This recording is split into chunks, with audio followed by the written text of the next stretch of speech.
안녕하십니까?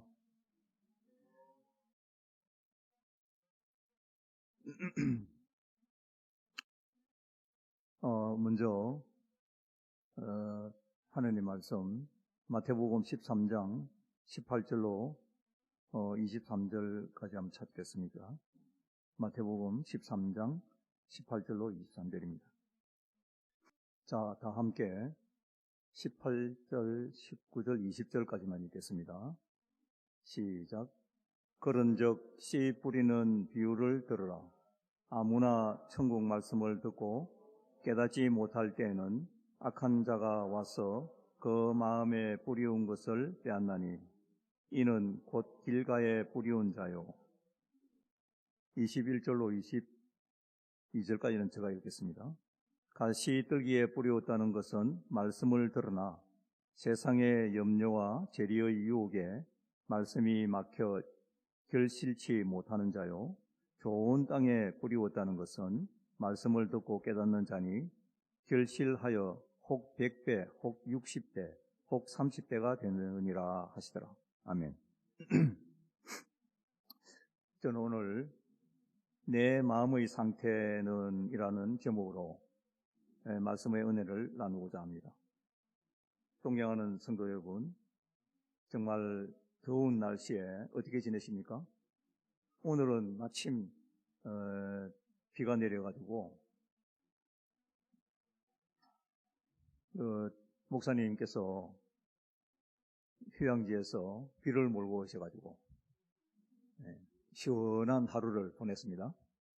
그 목사님이 혼자서 가족들끼리 시원한 데 계시니까 좀 미안했던 모양입니다.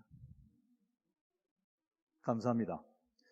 그런데 비가 오니까 걱정이 뭐가 되느냐면은 우리 교회에 또 물이 새지 않나 이래가지고 또 걱정이 돼. 정말 너무나 반가운 얼굴을 뵙게 됩니다. 제가 오늘 가위를 3층에서 봤는데 멀뚱멀뚱 쳐다보더라고요. 나 놀랐습니다. 가위인지 몰랐어요. 새로운 사람이 보이나 하고 이래 봤더니 가위가 빼짝 말랐어. 언니 집에서 눈치밥 먹은 거 아닌지 모르겠습니다. 정말 두 자매의 그런 우정과 서로를 위하는 마음은 사실 너무나 다 잘 알고 있죠.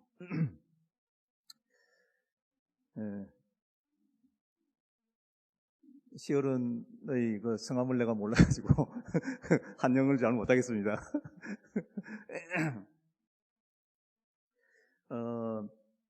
방금 우리가 봉독했던 성경의 말씀은 씨 뿌리는 자의 비유죠. 너무나 우리가 익히 알고 있는 그런 비유입니다. 그렇죠? 예수님께서 갈릴리 지역에 선교 여행을 하시면서 가버나움 해당에서 바리새인들과 안식일 논쟁을 벌이지 않습니까? 그리고 난 뒤에 귀신 들려 눈멀고 벙어리 된 자를 고치시는 그 일에 대해서 또 바리새인들이 또 태클을 걸죠.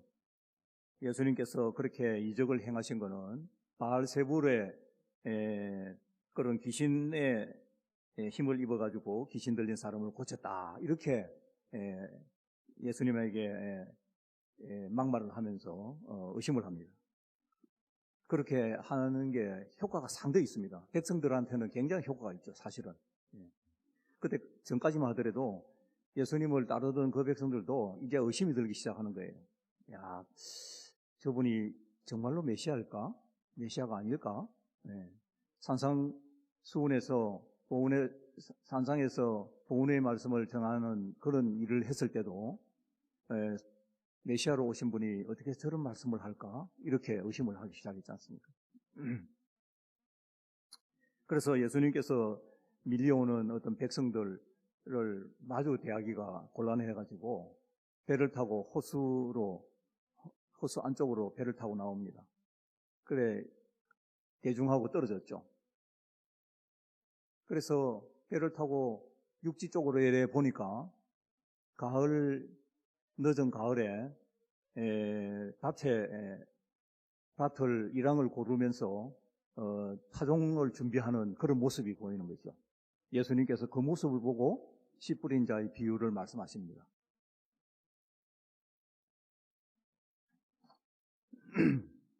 우리가 잘 알다시피 네 종류의 밭이 있죠. 적길가와 같은 밭, 돌밭, 가시덤불이 우거진 밭, 좋은 땅의 밭에 대해서 비유로 말씀을 하십니다. 아무나 천국 말씀을 듣고 깨닫지 못할 때는 악한 자가 와서 그 마음에 뿌리운 것을 빼앗나니 이는 곧 길가에 뿌리운 자요. 예, 길가의 딱딱한 밭과 같은 밭을 이렇게 표현했습니다. 천국 말씀을 듣고 깨닫지 못할 때에는 악한 자가 와서 그 마음에 말씀을 뿌리운 것을 빼앗아 가지고 이 사람이 깨닫지 못했다, 이렇게 말씀을 하셨어요.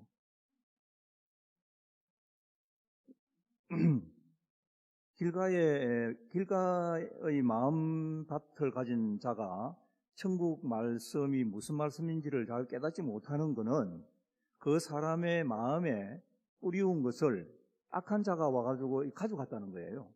예수님께서 그렇게 표현했어요. 가져갔기 때문에 그렇다. 그래서 이해를 못한다는 거예요.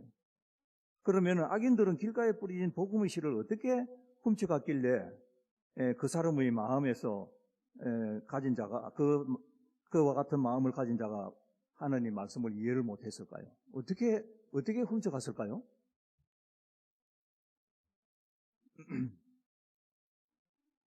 뭐 이해를 못한다 그러니까 뭐 아무튼 말씀이 뿌려졌는데 그 말씀을 우리가 말씀을 듣고 이 말씀이 이 말씀이구나 하고 이해를 하는 이런 거는 그 말씀이 내 속에 있기 때문에 그걸 우리가 연상을 해가지고 그 진리가 뭔지를 아는 거예요. 그런데 길가에가 같은 딱딱한 마음을 가진 사람들은 복음의 씨가 들어갔는데도 불구하고 그 씨가 발화하기는커녕 악한 사람이 와가지고 그걸 가져갔다는 거예요. 예. 왜 그럴까요? 왜 어떻게 해서 빼앗겼을까요? 사도 바울이 그 대답을 저희들에게 합니다. 고린도후서 4장 4절 같이 한번 읽겠습니다. 그 중에 시작. 그 중에 이 세상 신이 믿지 아니하는 자들의 마음을 혼미케 하여 그리스도의 영광의 복음의 광채가 비추이지 못하게 함이니 그리스도는 하나님의 형상이니라. 아멘. 세상 신이 뭐냐 이러면은 사단을 이야기하는 것입니다. 세상 신이 믿지 아니한 자들의 마음을 혼미케 한다는 거예요. 미혹을 하거나 혼미케 해가지고 그리스도 영광의 복음의 광채, 복음의 빛이 그 마음에 씨를 뿌리는 거죠. 마음에 비치지 못하게 합니다. 그래서 복음의 광채가 비치는데 그걸 못 비치게 만들었다는 거예요.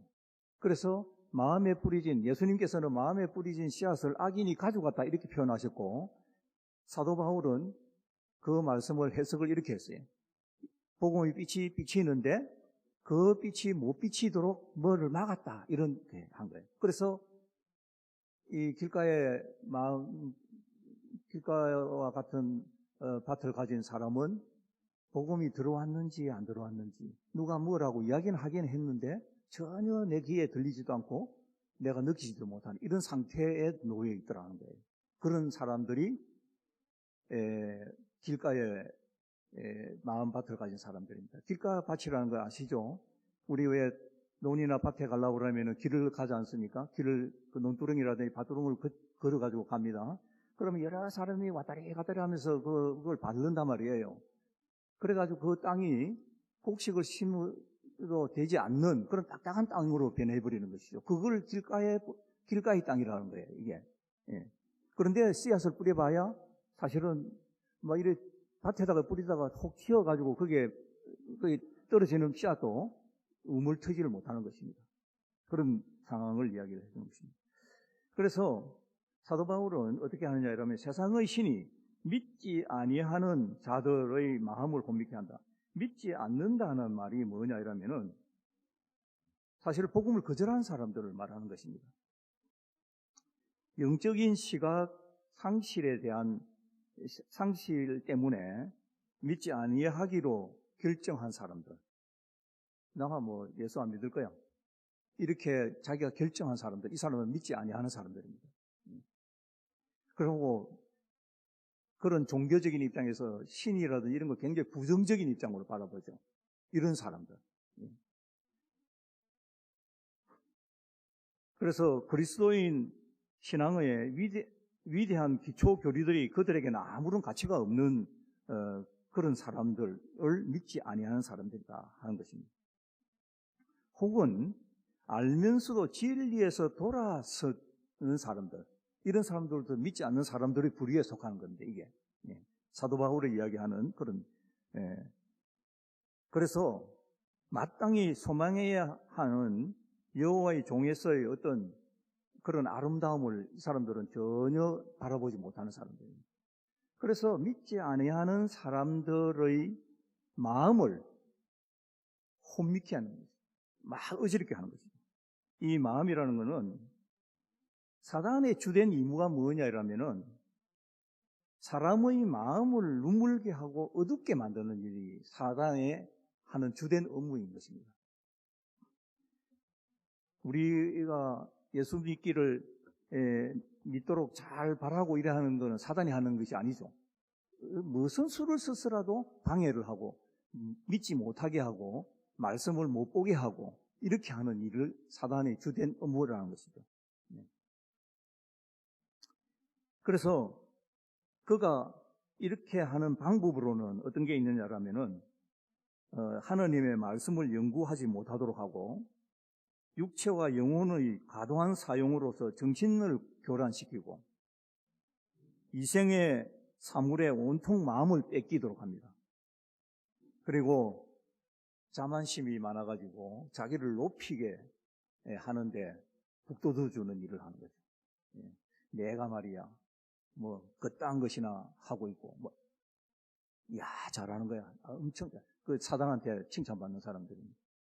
이런 마음을 가진 마음을 그렇게 갖도록 하는 믿지 않는 사람들을 통해 가지고 그렇게 하는, 그래서 그리스도 영광의 복음의 광채가 그 사람들의 안목에 마음에 끼치지 못하도록 하는 일을 사단이 한다는 것입니다.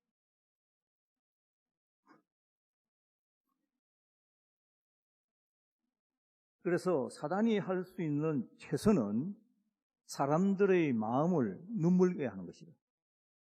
그는 복음의 빛을 어둡게 하지는 못하지만 인간의 마음을 어둡게 가둘 수는 있다.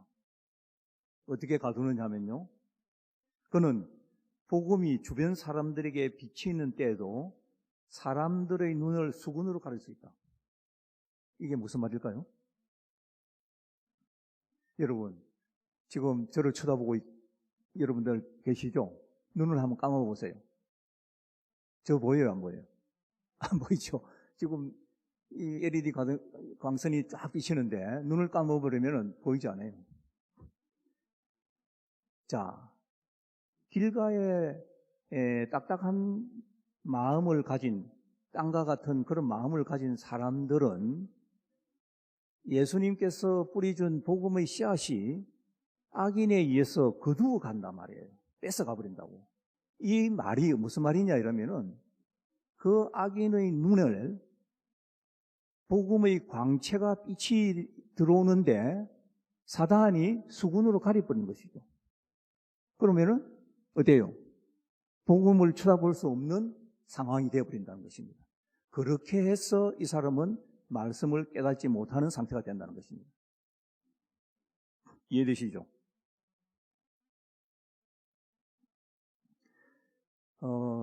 여러분, 우리가 말이죠, 사단은 우리 마음에 들어올 수 있을까요? 없을까요? 있습니까? 예. 확실히 있어요? 예, 맞습니다. 제림슨더의 가정 402쪽에 보면 이런 말씀이 있어요. 우리의 동의 없이 사단이 우리의 마음에 들어올 수 없습니다. 예. 우리는 하나님께서 우리가 감당치 못할 시험을 받도록 허락하지 않으실 것과 우리의 당하는 모든 시험에 피할 길을 두시리라는 사실을 사람들 앞에 나타내야 한다. 우리가 전적으로 하나님을 위하여 산다면 우리의 마음이 이기적 생각에 빠지는 것을 허용하지 않을 것이다. 사실은 내가 막 이기적인 생각을 하고 일하는 것도 사단한테 마음을 뺏긴 것이죠. 이기심이라는, 그리고 나만을 생각하는 이런 생각은 사단이 넣어주는 생각인 것입니다. 그거는 내가 사단한테 내 마음을 빌려주었기 때문에 사단이 들어와가지고 내 마음에서 지가 놀고 있는 거죠. 그래서 막 분노도 일으키게 만들고 미움이라는 감정도 생기게 만들고 이렇게 하는 것이죠. 사실은 그렇게 안 하는 사람은 어디 있겠습니까? 저도 그런데요. 저뿐만 아니고 하루에도 수백 번 왔다 갔다 하는 그런 입장이죠. 이건 사단한테 제 마음을 빌려주기 때문에 그렇습니다. 여러분 오해하지 말고 들으시기 바랍니다. 나는 강직하고 절대 그렇지 않아요. 아닙니다. 잘못하면요 사단한테 농락을 당하는 것이죠. 그래서 또한 사단은 사람의 마음에 접근할 수 있는 기회만 얻으면 그의 가라지를 뿌리고 풍성한 수확을 얻을 때까지 자라도록 가꿀 것이다. 여하한 경우에도 우리가 자발적으로 사단에게 문을 열고 들어오도록 초청하지 않는 한 그가 우리의 사상이나 말이나 행동을 지배할 수 없다. 그래서 내가 엉뚱한 생각, 하나님, 예수님을 생각하지 아니하고 엉뚱한 생각을 하는 것은 내 마음을 사단에게 빌려주었다고 생각하시면 틀림없습니다.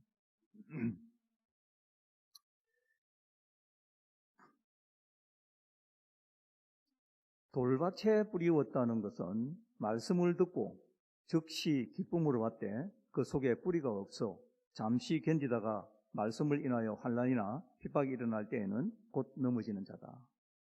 돌밭, 완전히 돌만 있는 밭에다가는 뿌릴 수 없겠죠. 돌하고 흙하고 섞여 있는데 흙이 좀 작죠. 돌이 좀 많고 이런 데는 씨를 뿌리면은 발화를 해요.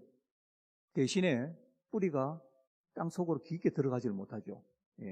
돌 같은 거 있고 이래가 걸려가지고 그럴 때는 환난이라든지 말씀으로 인해 가지고 환난이라든지 핍박이 일어날 때는 곧 넘어져 버린다는 것입니다. 그런 게 돌밭을 가진 사람들의 마음이다. 돌밭을 가진 마음을 가진 사람이다. 그 돌이라는 게 뭐냐? 그 이기심의 돌이라는 것입니다. 이기심의 돌. 이기심의 돌은 복음이 생애를 개혁하는 것을 가로막는다는 거죠. 그리스도를 섬기고자 하는 어떠한 노력도 자신을 섬기려는 상호의 기본적인 목적에 방해받는 나머지 복음은 거의 또는 전혀 영향을 미치지 못한다. 돌밭도 길가의 밭과 같이 별로 효력이 없는 것이다. 가시떨기에 뿌리웠다는 것은 말씀을 들으나 세상의 염려와 재리의 유혹에 말씀이 맡겨 결실을 못하는 자다. 마찬가지로 가시떨기 땅의 그리스도인 경험은 돌밭 청중들의 경험보다는 더욱 발전한 사람들입니다. 이 사람들은 진정한 출발을 하는 것처럼 보이며 분명히 칭의와 새로남을 경험한 사람들이라는 거예요. 그러나 곧 그들은 선을 행하되 낙심하게 되고 완전한 데 나아가지 못한다는 것입니다. 왜요? 예수님께서 이렇게 했잖아요. 세상의 염려와 재리의 유혹 때문에 그렇다는 거죠. 여기에 안 넘어가는 사람이 있을까요? 재리의 유혹에 아파트 당첨이 된다는데 새벽에 나가가지고 줄 안 설 사람이 있습니까? 다 하죠. 다 합니다. 그런데 이런 사람들은 가시떨기 땅과 같은 청중의 마음을 끌고 있는 그들은 주의를 집중시키지 않는 많은 것들, 즉 세상의 염려, 재리의 유혹이 그 자체로는 과히 나쁠 것이 아닐 수도 있지만은 그러나 이러한 사람들은 이 세상에 너무 몰두해 있어서 다음 세상을 준비할 시간이 없다는 것입니다. 은혜의 왕국에서는 그런 대로 막 뱉을지 모르겠지만은 영광의 왕국으로 들어가지를 못한다는 거예요. 예. 예수님 재림할 때 나는 이를 도저히 모르겠다고 이런 판정을 받을 가능성도 있다는 것입니다. 야, 정말 억울하지 않아요?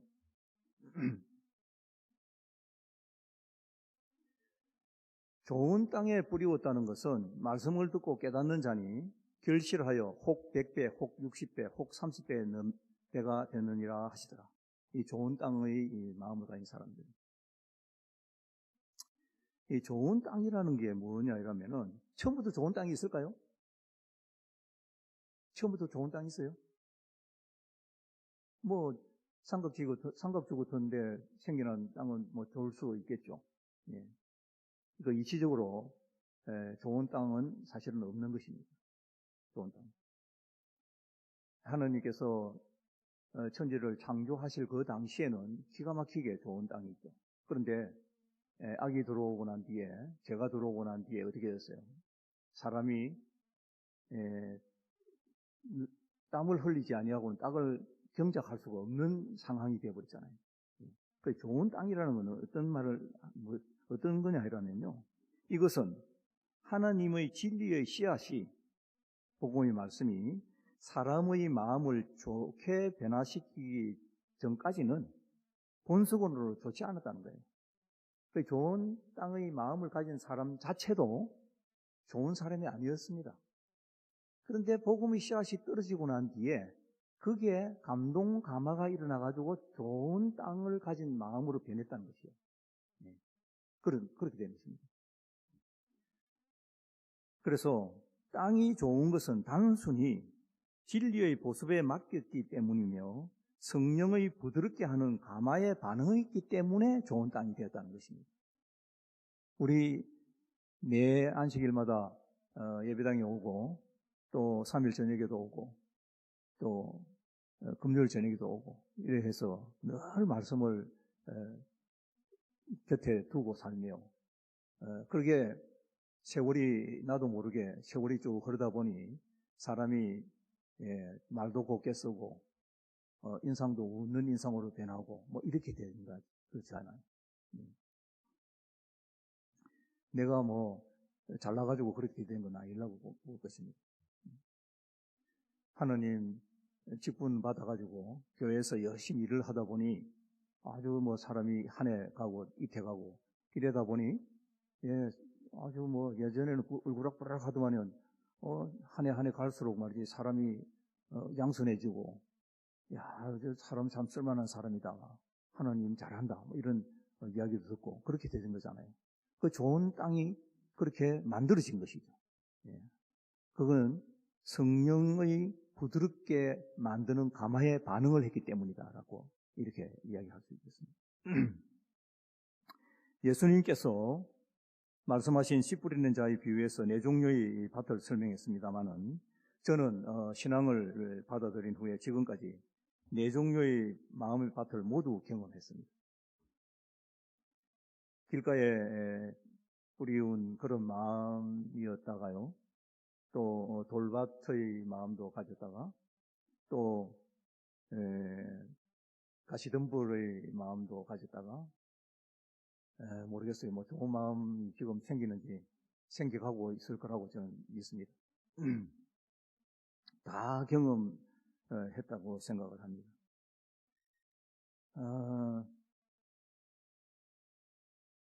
그런데 정말 뭐 턱없이 부족하죠.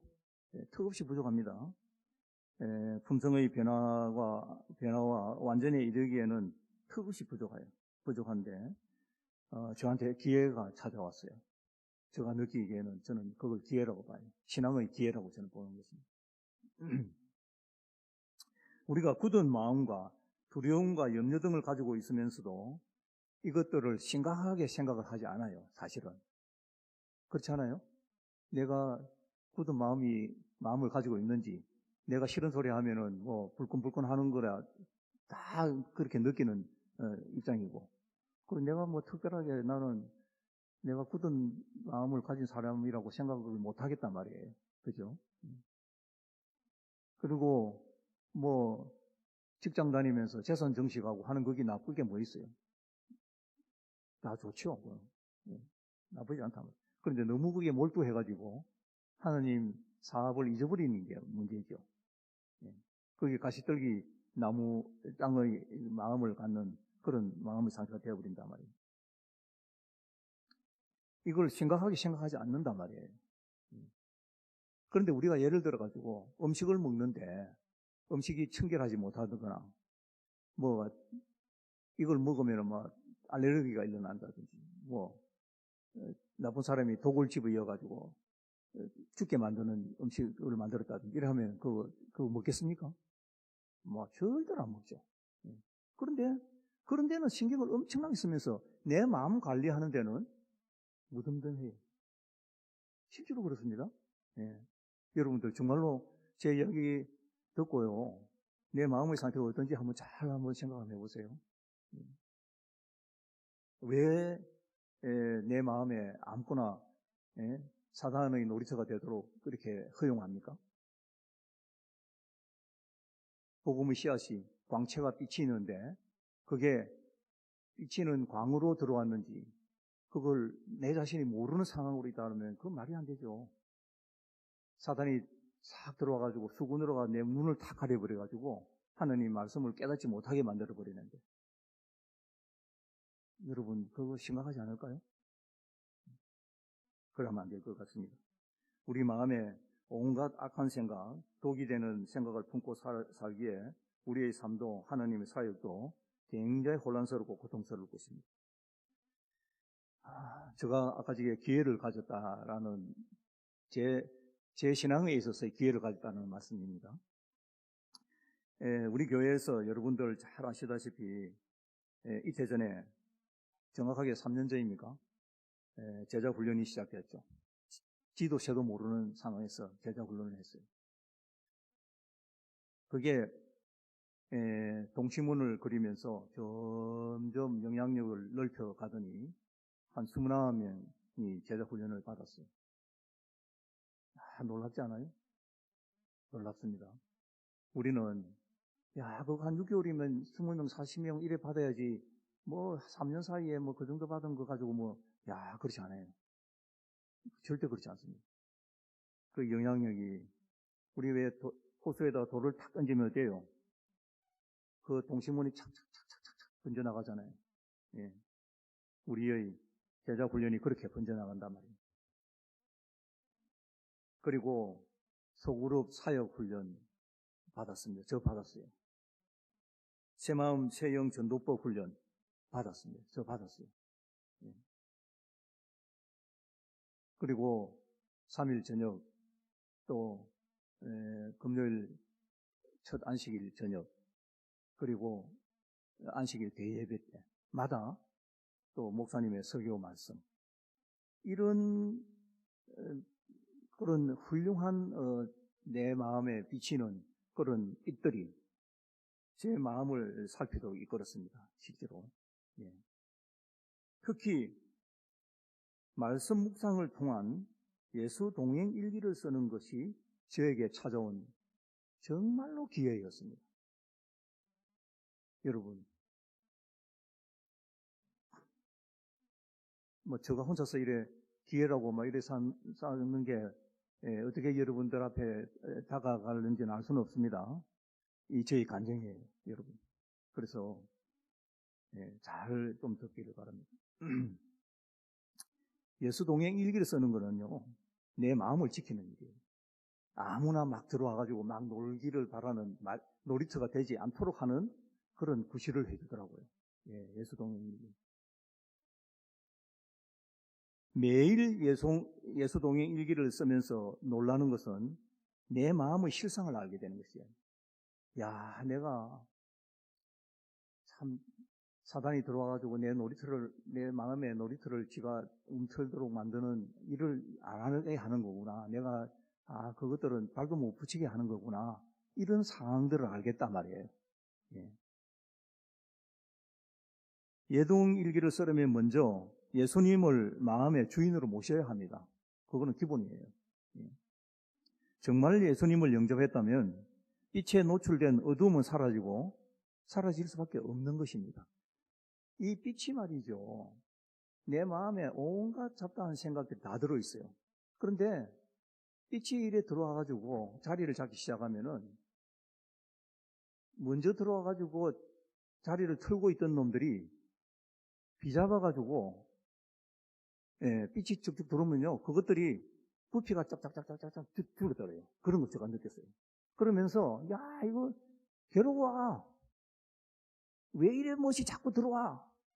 안 그래도 비잡은데 하면서 이것들이 자꾸 나가요. 야 희한하지. 제가 표현을 이렇게밖에 못하겠습니다. 그러면서 빛이 자꾸 들어오면 말이죠. 그런 것들이 자꾸 쫓겨나가더라고요. 마음이 자꾸 깨끗해지는 걸 느끼게 됩니다. 그게 예수 동행 일기를 쓰면서 그랬어요. 제가 지금 예수 동행 일기 쓰는 방법을 이야기하는 게 아닙니다. 날마다 예수 동행 일기를 쓰면 예수님하고 동행하고 있다는 걸 알게 된다는 걸 이야기하는 거예요.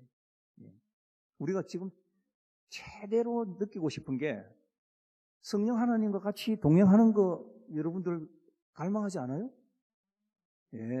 저 갈급합니다. 그거는요. 누가 뭐라고 이야기하든지 간에 그렇게 하고 싶어요. 그런데 희한하게 그 기회를 예수 동행 일기와 말씀 묵상을 하면서 잡았단 말이에요. 그게 기회란 말이에요. 저한테는 기회였단 말이에요. 여러분 그래 하고 싶지 않아요? 그래 하고 싶어요. 저는 그래 하고 싶어요. 존경하는 성도 여러분, 우리는 지금 현재 은혜의 왕국에서 머물러 있어서는 되질 않습니다. 하나님 나라 은혜의 왕국에서 하나님 나라 영광의 왕국으로 나아가기 위해서 현재의 시점에서 은혜의 왕국에 사는 즐거움을 느끼면서 살아야 됩니다. 지금 이 세상이 하나님 나라예요. 고생으로 찌들어가지고 오만상 찡그리면서 사는 그런 곳이 아니라는 거예요. 내 마음에 이미 하나님 나라가 임했다 하고 그렇게 이야기를 하지 않습니다. 특히 저는 저 기도의 제목 가운데 하나가요.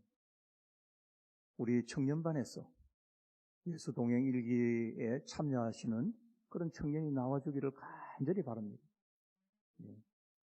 정말로 바랍니다. 어느 한 분이라도 그런 사실에 눈을 뜨기 시작하면 얼마나 좋을지 몰라요. 제가 왜 이런 이야기를 드리냐면은 참 안타까운 게요. 제가 청년들과 접촉할 수 있는 기회가 별로 없어요. 말재주도 그럴 뿐더러 인상도 막 이상해가지고 그 사람들한테 호감을 갖기가 참 어려워요. 진짜 실제로 그래요. 그러고 막 나이가 들어가지고 지금 이제 그렇습니다. 그런데 마음은요, 그 사람들을 향한 제 많이 아파요. 왜 청년들이 이 좋은 세상에서 다른 것을 바라보고 있느냐는 거예요.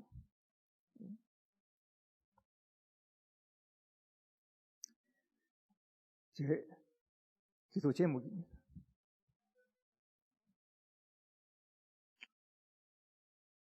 저희들은 얼마나 있으면 죽어요.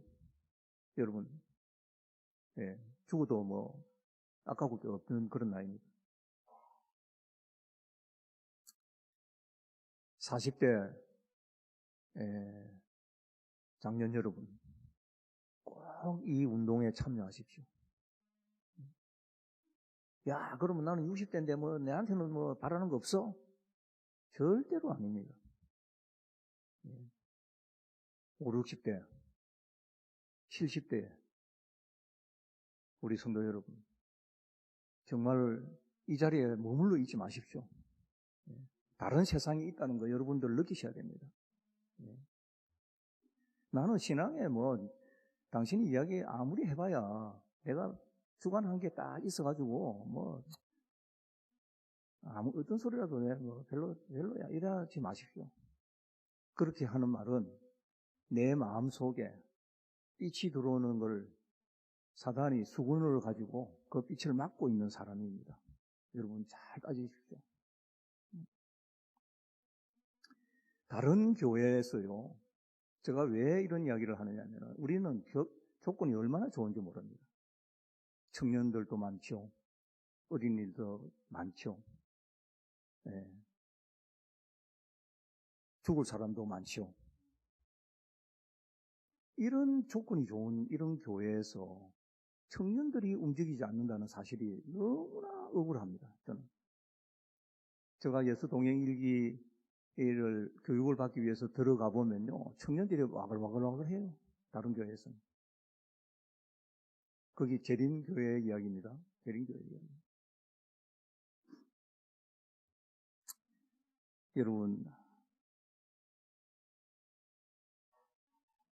특히 우리 교회 청년들과 40대 성도님들께, 그리고 우리 교회 모든 성도님들께 간곡히 호소드립니다. 우리 각자가 하나님과의 관계를 바로 세우기 위해서는 24시간 예수님과 동행하는 삶 살기를 호소드립니다. 은혜의 왕국에서 마냥 시간을 지체하지 마십시오. 빨리 시간이 지나가는지 모릅니다. 얼마나 세월이 빠른지 몰라요. 마지막 시대를 살아가는 우리에게 좋은 땅의 마음을 가꾸기 위해서 말씀 묵상과 예수님과 동행하는 삶이 성도로서의 필수 사역임을 말씀을 드리면서 말씀을 마치도록 하겠습니다. 감사합니다.